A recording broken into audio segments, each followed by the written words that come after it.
किन रोक्यो नरो न अब त माया त आउनु भयो नि यत्रो दिनसम्म छोडेर बस्नु भयो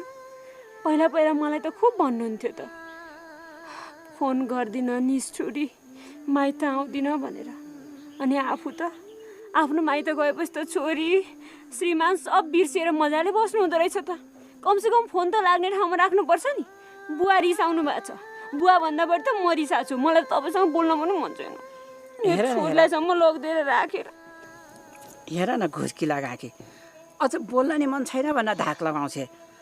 म आउने बित्तिकै त कस्तो निराश्य आएर अँगालो हालेर पिली पिली पिली रुन थाले अहिले चाहिँ बोल्न नि मन छैन भन्छे के गर्नुहुन्छ नि आमा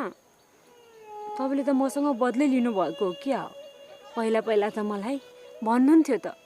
बुवा आमाको मन छोराछोरीमाथि छोराछोरीको मन चाहिँ ढुङ्गा बुढामाथि हुन्छ त निष्ठुरी भइस कान्छी यस्तो त्यस्तो अनेक भन्नुहुन्थ्यो अहिले यसकी छोरीलाई लिएर गएर टाढा राखिदिएपछि छोराछोरीबाट टाढा हुँदा कस्तो हुन्छ भन्ने कुरा अहिले महसुस गरोस् भनेर मेरो छोरीलाई म टाढा राखिदिनु भयो क्या हो तपाईँले रिस उठेर आउँछ सानो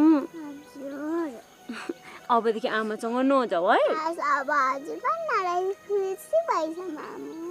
देख्नु भयो कति माया गर्छ अब तपाईँसँग कहिले पनि काहीँ पनि जान्न मेरो छोरी है मसँग नजाने त्यसो भएदेखि आमासँग कहिले पनि नहिँड्ने